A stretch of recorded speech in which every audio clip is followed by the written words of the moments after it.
गिल्लू, महादेवी वर्मा, 1907 से 1987। सोनजूही में आज एक पीली कली लगी है। सोनजूही यानी जूही पुष्प का एक प्रकार जो पीला होता है। इसे देखकर अनायास ही उस छोटे जीव का स्मरण हो आया जो इस लता की सघन हरितिमा में छिपकर बैठता था और फिर मेरे निकट पहुंचते ही कंधे पर कूदकर मुझे चौंका देता था। अनायास यानी अचानक, हरितिमा यानी हरियाली। तब मुझे कली की खोज रहती थी, पर आज उस लघु प्राण की खोज है। लघु प्राण यानी छोटा जीव, परंतु वो तो अब तक इस सोनजूही की जड़ में मिट्टी होकर मिल गया होगा। कौन जाने स्वर्णिम कली के बहाने वही मुझे चौंकाने ऊपर आया हो। अचानक एक दिन सवेरे कमरे से बरामदे में आकर मैंने देखा दो कौवे एक गमले के चारों ओर चोंचों से छुआ छुओवल जैसा खेल खेल रहे हैं। छुआ छुओवल यानी चुपके से छूकर छुप जाना और फिर छूना। ये काक भूषुड़ी भी विचित्र पक्षी है। एक साथ समादरित, अनादरित, अति सम्मानित, अति अवमानित। समादरित यानी विशेष आदर, अनादरित यानी आदर का अभाव, तिरस्कार। हमारे बेचारे पुरखे न गरुड़ के रूप में आ सकते हैं, न मयूर के, न हंस के। उन्हें पितृपक्ष में हमसे कुछ पाने के लिए काक बनकर ही अवतीर्ण होना पड़ता है। अवतीर्ण यानी प्रकट। इतना ही नहीं, हमारे दूरस्थ प्रियजनों को भी अपने आने का मधुर संदेश इनके कर्कश स्वर में ही देना पड़ता है। कर्कश यानी कटु, कानों को न भाने वाली। दूसरी ओर हम कौवा और काव काव करने को अवमानना के अर्थ में ही प्रयुक्त करते हैं। मेरे काक पुराण के विवेचन में अचानक बाध आ पड़ी, क्योंकि गमले और दीवार की संधि में छिपे एक छोटे से जीव पर मेरी दृष्टि रुक गई। निकट जाकर देखा, गिलहरी का छोटा सा बच्चा है जो संभवतः घोंसले से गिर पड़ा है और अब कौवे जिसमें सुलभ आहार खोज रहे हैं। काकद्वय की चोंचों के दो घाव उस लघु प्राण के लिए बहुत थे, अतः वो निश्चेष्ट सा गमले से चिपटा पड़ा था। काकद्वय यानी दो कौवे, निश्चेष्ट यानी बिना किसी हरकत के। सबने कहा कौवे की चोंच का घाव लगने के बाद ये बच नहीं सकता, अतः इसे ऐसे ही रहने दिया जाए। परंतु मन नहीं माना। उसे हौले से उठाकर अपने कमरे में लाई, फिर रुई से रक्त पोंछकर घावों पर पेंसिलिन का मरहम लगाया। रुई की पतली बत्ती दूध से भिगोकर जैसे जैसे उसके नन्हे से मुंह में लगाई, पर मुंह खुल न सका और दूध की बूंदें दोनों ओर धुलक गई। कई घंटे के उपचार के उपरांत उसके मुंह में एक बूंद पानी टपकाया जा सका। तीसरे दिन वो इतना अच्छा और आश्वस्त हो गया कि मेरी उंगली अपने दो नन्हे पंजों से पकड़कर नीले कांच के मोतिया जैसी आंखों से इधर उधर देखने लगा। आश्वस्त यानी निश्चिंत। 3-4 मास में उसके नित्य रोए झब्बेदार पूंछ और चंचल चमकीली आंखें सबको विस्मित करने लगी।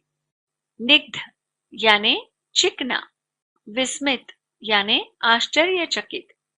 हमने उसकी जातिवाचक संज्ञा को व्यक्तिवाचक का रूप दे दिया और इस प्रकार हम उसे गिल्लू कहकर बुलाने लगे। मैंने फूल रखने की एक हल्की डलिया में रुई बिछाकर उसे तार से खिड़की पर लटका दिया। वही 2 वर्ष गिल्लू का घर रहा। वो स्वयं हिलाकर अपने घर में झूलता और अपनी कांच के मनकोसी आंखों से कमरे के भीतर और खिड़की से बाहर न जाने क्या देखता समझता रहता, परंतु उसकी समझदारी और कार्यकलाप पर सबको आश्चर्य होता था। जब मैं लिखने बैठती, तब अपनी ओर मेरा ध्यान आकर्षित करने की उसे इतनी तीव्र इच्छा होती थी कि उसने एक अच्छा उपाय खोज निकाला। वो मेरे पैर तक आकर सर से पर्दे पर चढ़ जाता और फिर उसी तेजी से उतरता।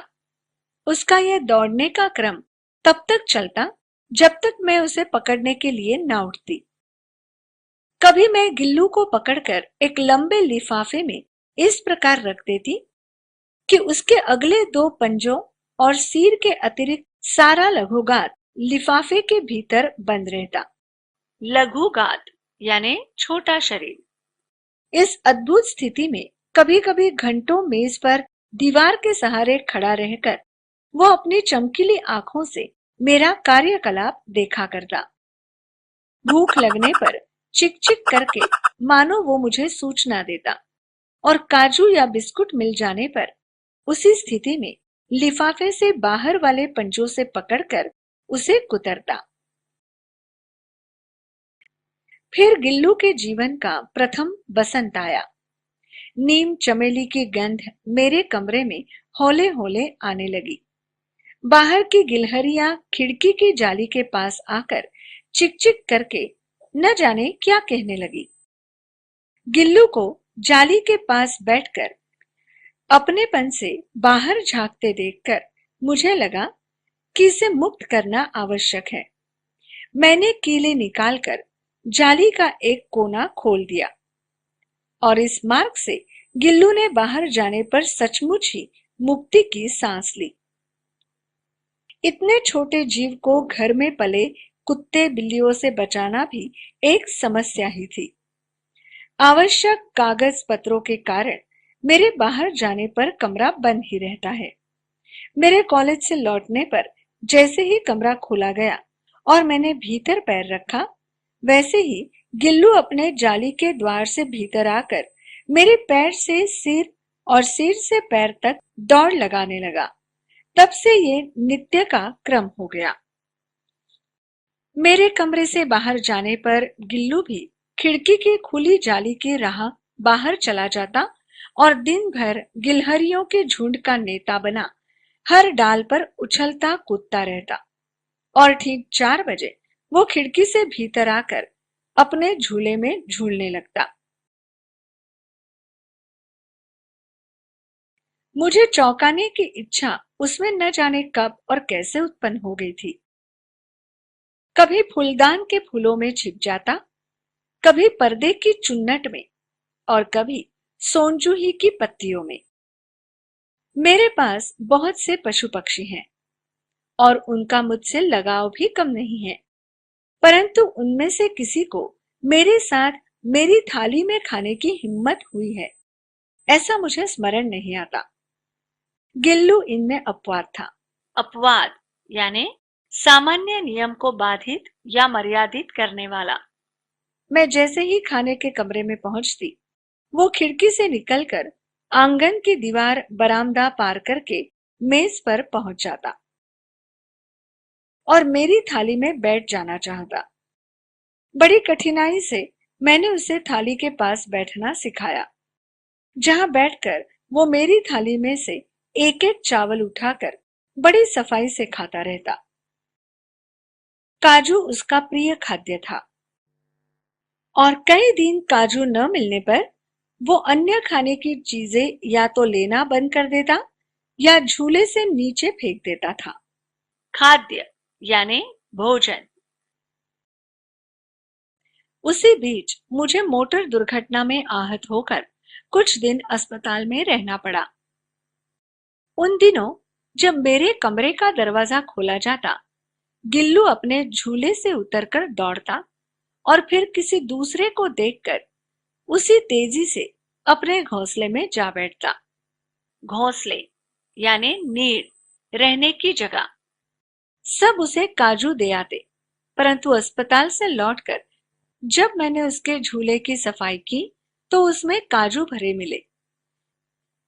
जिनसे ज्ञात होता था कि वो उन दिनों अपना प्रिय खाद्य कितना कम खाता रहा। मेरी अस्वस्थता में वो तकिए पर सिरहाने बैठकर अपने नन्हे नन्हे पंजों से मेरे सिर और बालों को इतने होले होले सहलाता रहता कि उसका हटना एक परिचारिका के हटने के समान लगता। परिचारिका यानी सेविका। गर्मियों में जब मैं दोपहर में काम करती रहती तो गिल्लू न बाहर जाता न अपने झूले में बैठता। उसने मेरे निकट रहने के साथ गर्मी से बचने का एक सर्वथा नया उपाय खोज निकाला था। वो मेरे पास रखी सुराही पर लेट जाता और इस प्रकार समीप भी रहता और ठंडक में भी रहता। गिलहरियों के जीवन की अवधि 2 वर्ष से अधिक नहीं होती, अतः गिल्लू की जीवन यात्रा का अंत आ ही गया। दिन भर उसने न कुछ खाया न बाहर गया। रात में अंत की यातना में भी वो अपने झूले से उतरकर मेरे बिस्तर पर आया और ठंडे पंजों से मेरी वही उंगली पकड़कर हाथ से चिपक गया जिसे उसने अपने बचपन की मरणासन्न स्थिति में पकड़ा था। मरणासन्न यानी जिसकी मृत्यु निकट हो, मृत्यु के समीप पहुंचा हुआ। पंजे इतने ठंडे हो रहे थे कि मैंने जागकर हीटर जलाया और उसे उष्णता देने का प्रयत्न किया। उष्णता यानी गर्मी। परंतु प्रभात की प्रथम किरण के स्पर्श के साथ ही वो किसी और जीवन में जागने के लिए सो गया। उसका झूला उतार कर रख दिया गया है और खिड़की की जाली बंद कर दी गई है। परंतु गिलहरियों की नई पीढ़ी जाली के उस पार चिक-चिक करती ही रहती है और सोनजूही पर बसंत आता ही रहता है। सोनजूही की लता के नीचे गिल्लू की समाधि दी गई है, इसलिए भी कि उसे वो लता सबसे अधिक प्रिय थी, इसलिए भी कि उस लघुगात का किसी वास्ती दिन जूही के पिताब छोटे फूल में खिल जाने का विश्वास मुझे संतोष देता है। पिताब यानी पीले रंग का।